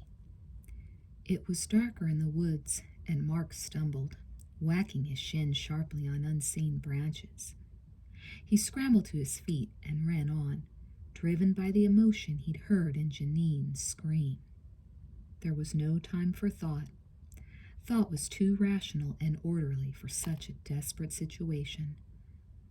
Thought would have told him he was running to probable death, would have made him pause, would have reduced him to a frightened boy. Instead, he was a missile, aimed and guided, thrust from his car towards the far edge of the small woods, intent only on speed. He saw a shadowy hulk rise from the ground in alarm as he approached. One part of Mark's mind noted the pale figure of the girl, lying too still, but he didn't process the information. He flew across the last few feet between him and the man's bulk, screaming as he'd screamed in his self-defense classes.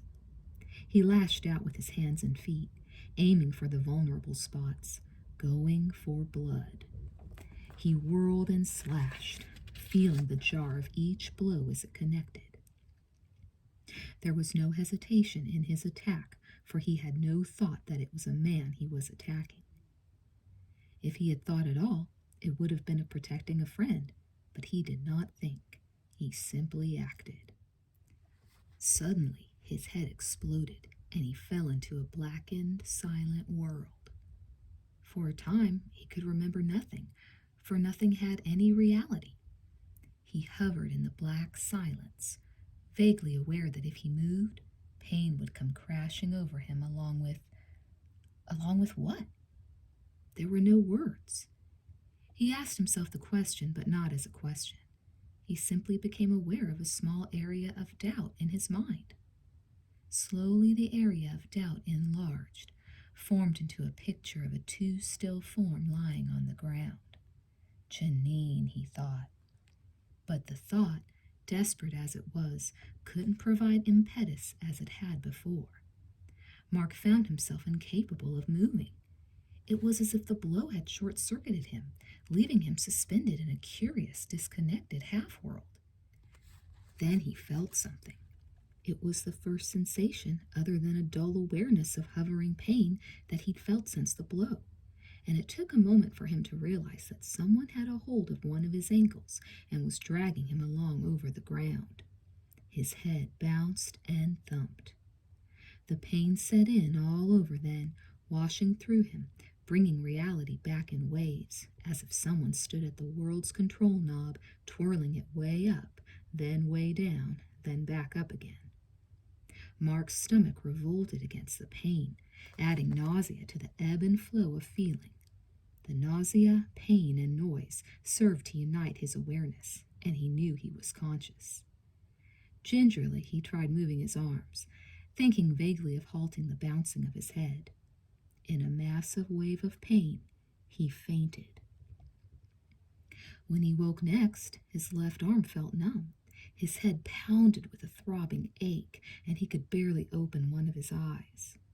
He was aware of a rattling, gasping noise that he finally identified as muted sobbing, coming from somewhere inside his own throat.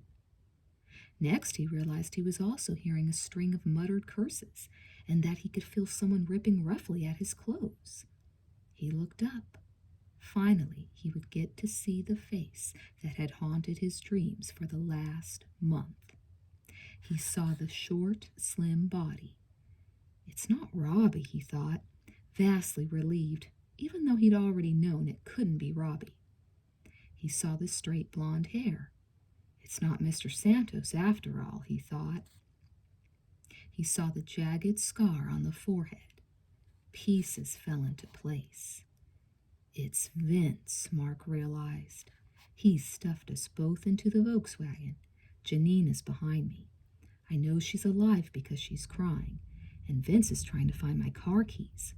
I parked Max behind him. He can't get away. He quit pawing at me, Mark thought, the first prickles of anger returning. I left the keys in Max. They aren't in my pocket. I didn't have time for that. I was in a hurry. I wanted to help Janine. I wasn't much help, but she's alive. She's still alive. Evidently, Vince realized that Mark didn't have the keys, for he finally quit searching, and Mark both heard and felt the Volkswagen door slam shut. Now, he told himself, it's now or never.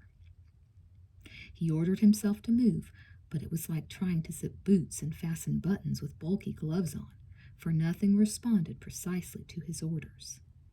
He managed to orient himself, figuring out that he was in the cramped back seat of the VW. He worked his way into a crouch and clambered awkwardly through the space between the two front seats, trying not to climb on Janine's head. He lurched, his left arm flapping uselessly, but at least it was mostly numb and no longer creating the sharp waves of pain. His left leg felt like it was on fire and moved reluctantly, not quite flapping as his arm did, but still with its motion impaired. Dimly, Mark heard Max start. He looked at the Volkswagen's dashboard. The engine was rumbling gently, the headlights aimed into the grove of trees. With a clumsy, unresponsive leg, Mark managed to ease the clutch in and slowly, quietly put the gear shift lever into reverse. He peered out the window, thinking the glass was oddly blurred and smeared, until he realized it was his own vision that was blurred. Abruptly, Vince gunned Mac's engine and backed the Jeep quickly out of the way.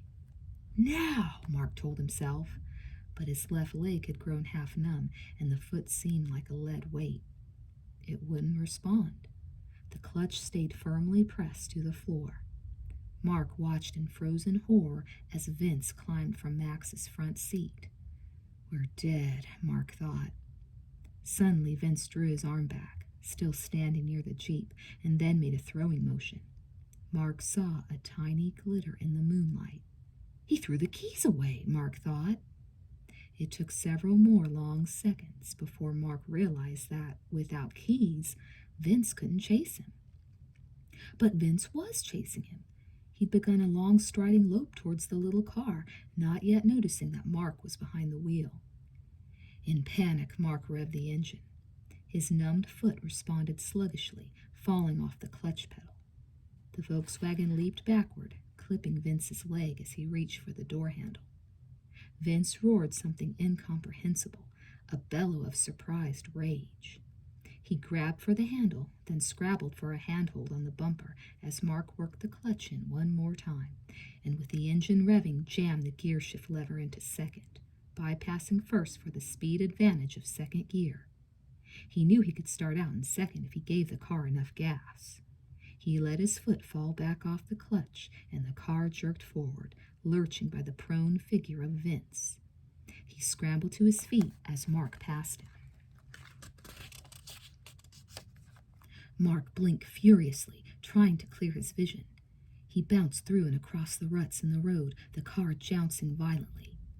He could barely keep his one-handed grip on the steering wheel, but didn't dare slow down. Janine moaned from the back seat, and Mark had a vivid picture in his mind of her being thrown from side to side on this wild ride, smashing already broken limbs, breaking open freshly clotted wounds, and bleeding slowly to death while Mark struggled through the darkness, caught in a nightmare of trying to drive to safety with a numbed arm and leg, pounding head, blurred vision, and a madman running behind him. He slewed the car around the first gentle curve, engine screaming in protest. You have to shift, Mark told himself. But knowing that he had to do it didn't translate into the ability to do it. He barely managed to shift while the car was stopped. With it bouncing along, it seemed impossible. His left arm simply ignored all commands, and the ruts in the road made steering one-handed difficult enough. Every time the car jounced, the wheel jerked violently, taking all of Mark's dwindling strength to simply maintain his hold. Slowly, he maneuvered his unresponsive leg up over towards the clutch pedal. It was growing more numb, and the only feeling was an odd tingling sensation. He couldn't tell if his foot touched the pedal or not.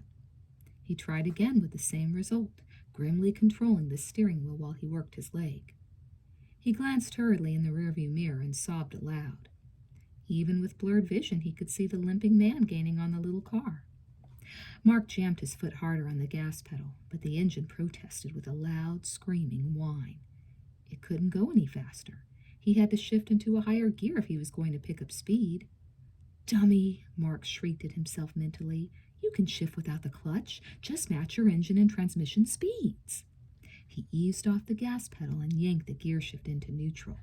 He revved the gas once and eased off, listening to the engine. He leaned his chest and knee against the steering wheel to hold it steady, then grabbed the shifter with his good hand. When he judged the timing was right, he slid the gear shift lever towards third gear. It balked, grinding, but as the engine slowed more, it clunked into gear. Mark nearly wept in relief, immediately punching the gas and grabbing the steering wheel with his right arm again. The little car shot forward, hit a bump, and the wheel spun out of his hand. They careened towards the edge of the ridge overlooking town. No, Mark shouted.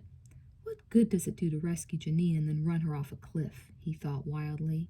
He yanked the car back from the edge of the road, but the detour had given Vince the advantage. He leaped to the top of the car, his body spread across it from side to side, holding on to the luggage rack with his fingertips curling down into the car on the driver's side. Gah! Mark yelled.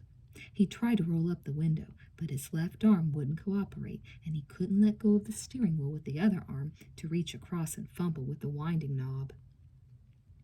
In what seemed like slow motion, the fingers worked their way farther into the car. Oh no, Mark thought. It's the nightmares all over again. In horror, he realized the man was humming loudly enough to be heard over the noise of the car, a sound insanely happy in contrast to the terror of Mark's reality. The tune was hauntingly familiar, but Mark couldn't place it. It took him a moment to realize it didn't matter what song it was. I'm going crazy, he thought.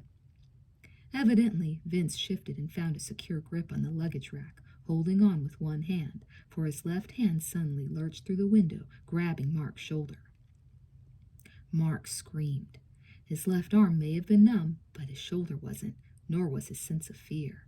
He screamed again, then bent his head to the side and bit Vince's hand as hard as he could.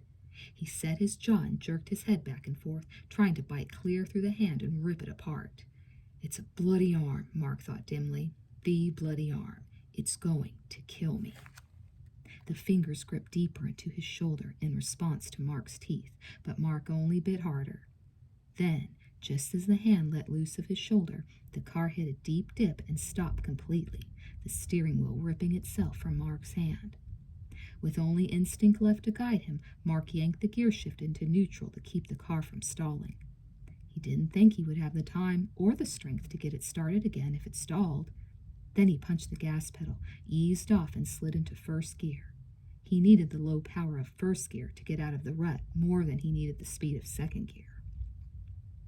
The Volkswagen shuddered violently and climbed abruptly out of the dip. Vince, his balance already precarious from the sudden stop, slid off the roof, down the driver's side, grabbing for something to stop his fall. His fingers raking Mark's cheek, Vince flipped over in the air, tumbling to the ground.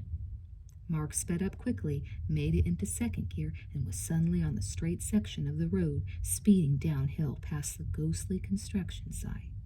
Vince was nowhere to be seen. Mark wept in relief, the tears blurring his vision even more. It's too quiet in the back seat, he thought numbly, but he was too afraid to stop so he could check on Janine. He was afraid Vince would reappear if he stopped. He was afraid that Janine would be dead, and he didn't want to discover that. He decided their best chance was to drive straight to a hospital. He slipped into third gear and kept driving as fast as he could. With the immediate terror of Vince behind him, Mark's body made a sudden clamor, telling him it had been ignored too long. His head throbbed, the eye that wouldn't open fully itched, burned, and ached all at the same time. His left arm sent needle-sharp messages of agony up through the damaged shoulder, and his chest protested with every breath. His stomach was still nauseated, and there didn't seem to be a single square inch of himself, inside or out, that felt normal and free of pain. His stomach heaved sharply. You can't barf, he told himself. He let go of the steering wheel briefly, bracing it with his right knee while he wiped the sweat from his forehead. His hand came away sticky, leaving a black smear of blood on the wheel when he grabbed it again. Suddenly, he remembered the sharp curves ahead near the exit back into the park. His left leg still responded sluggishly, hurting now instead of feeling numb. He kicked at his side with his right leg, fumbling with his foot for the brake. The first curve loomed ahead, and though the car had slowed when he let off the gas, it still seemed to Mark that he was going much too fast. He glanced in the rearview mirror, seeing humanoid shadows chasing him, arms reaching for the car. He blinked hard, but his vision didn't clear. Now the shadows were coming at him from the sides, too, huge, limping shadows with blood dripping from them. He yanked the wheel sideways to escape one and drove straight towards another. He slowed even more, one foot fighting the other as he tried to find the brake. He spun around the last curve and gasped at the red and blue lightning, the white shooting stars.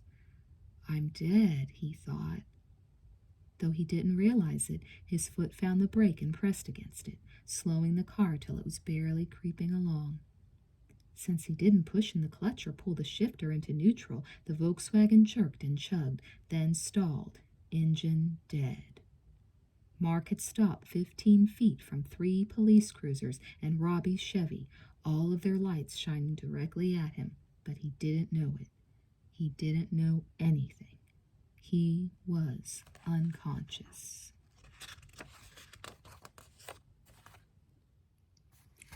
Afterwards. Mark sat in Max, in the passenger seat, watching glumly as the white lines marking the center of the road whizzed by. The last few days had been cold and snowy, but this morning was unexpectedly warm with bright sunshine. He had called Elise to come over early. Just drive, Mark had told her. So she had driven. They were 20 miles from the city now, heading east. Soon they would have to turn around and drive back. Mark watched the countryside out of his window. The fields had been recently plowed, perhaps for a crop of spring or winter wheat. The scarred furrows rose and fell in gentle swells. The road climbed up, and as they crested a small hill, the whole valley lay spread out in front of them. "Pull over," Mark said. Elise stopped the car, and they looked in wonder at the farmland. Some trick of sunshine and cold earth, mixing with warmed air, had created a layer of wispy fog that hung suspended over the fields. They could see the dark earth beneath, then an eerie layer of mist, then the bright sky above that, and beyond the fog, poised for takeoff but still tethered to the earth, a brilliantly colored hot air balloon billowed in the morning air. "Wow," Elise whispered. "It's beautiful." "It is," Mark agreed quietly. His eyes were on the balloon, but his thoughts rambled, pausing on one image, then another. He saw his mother, looking worried and pale as she bent over his hospital bed. He saw his own body beneath the hospital sheets, a livid map of black, purple, red, blue, and yellow bruises from the kicks Vince had delivered while Mark was unconscious. He saw the faces of Janine's parents breaking, sobbing as they said, "She's all right. He didn't hurt her, really. She's all right. Thank you." He saw Janine smiling as he woke up in the hospital, in a room filled with flowers. "You really threw me with that Janine business," he told Elise. "I already said I was sorry," she said. "Even after I told you my real name, you just laughed," he reminded her. "You said you were still Janine." "I was going to tell you. I've always had trouble trusting people, and giving a false name just made sense. Everybody gives false names on the line, but I'd already decided I could trust you. I was just waiting for the right moment. It's not easy admitting you've lied, you know, but I'm sorry my mom scared you so badly when you called and asked for Janine." He blinked back tears at the memory of the frantic phone call. He'd been crying at odd times a lot these days. Mark glanced briefly away from the balloon. "We have to testify Monday," he told Elise quietly. "It's a kind of pre-trial thing called a deposition, where his lawyer will ask us all kinds of questions. We'll have a district attorney with us. It's the state against Vincent Benjamin Stevens. Criminal charges are always the state against somebody. At least that means we're just witnesses, not the plaintiff. We don't have to pay for a lawyer." "I know," Elise said gently. "Will he be there?" "Probably not," Mark said. "The DA said he won't be, anyway. I'm glad. I don't ever want to see him again. If it goes to trial, we'll have to testify again." "It might not go to trial?" "If he fails his psychiatric examination, he'll be put in an institution until he's able to stand trial. I hope that's how it works. He was obviously crazy, if you ask me. I can't believe someone would kidnap 4 girls just to keep them in his basement. That's crazy. It's just plain crazy." "The other 2 missing girls have been found," Elise said. "Did you hear? One came home on her own, and one was found with a friend in California." Mark lapsed into silence. The nightmares were coming a little less often now, and the school psychologist had suggested they'd stop faster if he could bring himself to talk about it, as if it were just something else that had happened in his life. "Get some distance from it," the psychologist had advised. "Time will help. So will talking. It wasn't personal. It wasn't an attack against Mark Carney. It was a tortured person's attack against a world he couldn't control, couldn't understand, and couldn't fit into. His best friend that he told you about in class? That was his wife. She was with him when he was mugged, and he feels guilty that he couldn't save her. He couldn't deal with the guilt when it happened, but guilt doesn't go away. Traumas have to be dealt with, or they'll come back to haunt you later. That's why you have to deal with your trauma now, Mark." Mark thought about Vince. As they led him away in handcuffs, he'd said, "I wasn't going to hurt anyone. I just wanted someone near me, people to talk to." He wasn't really a monster, Mark thought sadly. Just a confused and lonely person. I was the only one he hurt physically, and that was just because I'd seen him. And I was trying to keep him from taking Janine. I thought she was dead, but he just knocked her out. Some trick with pressure points. "I thought it was strange when you were late to class," Todd had told Mark in the hospital. But I wasn't worried. I knew you had the mechanics class to teach, and I figured you just got hung up with someone needing extra help. But Vince never came, and Marcy and Libby didn't come either. Then finally Robbie showed up with Marcy and a wild tale about you yelling odd things at him. We didn't know what to think. We didn't know what was going on. I guess I didn't either, really, Mark had said. Vince was all three of them, you know. Ben and Steve and Robert. Todd wasn't Ben after all. I had figured out something, but not what was really going on. You had just disappeared, Todd had said. No one saw you go.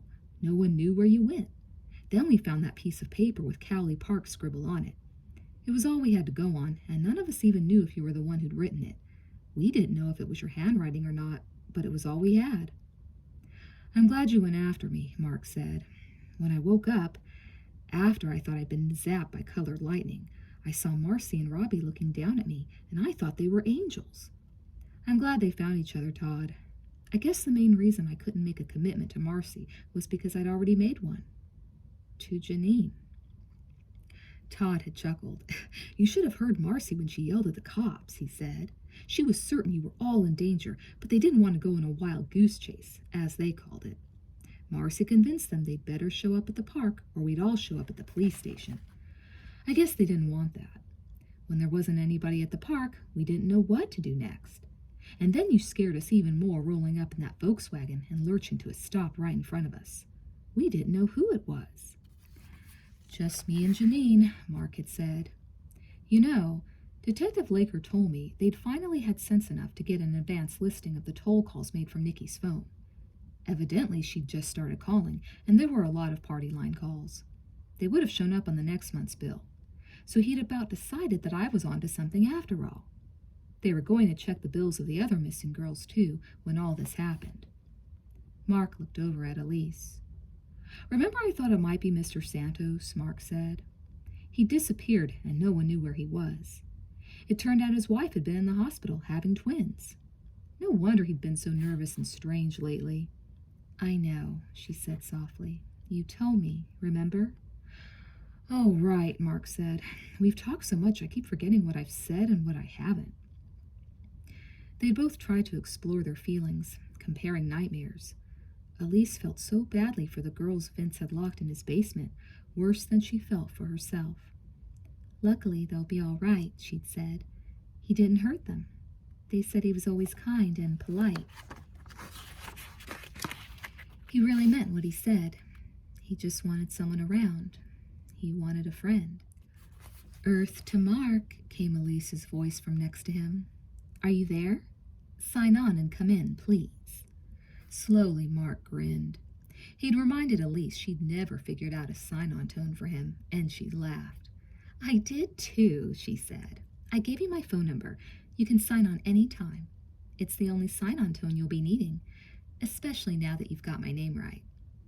Look, Mark told Elise, pointing. The hot air balloon was plumper now, rounder, straining skyward. Go, Mark urged, his voice so low it was more like a breath of air than a word. Oh, go, he breathed. Take off. Fly. As he urged, the balloon strained harder, then lifted. Free of its restraining tethers, it lifted higher, rising steadily until it was soaring in triumph above the mists. Mark sighed softly. He smiled. He turned to Elise. Okay, Mark said to his friend. It's okay. We can go home now.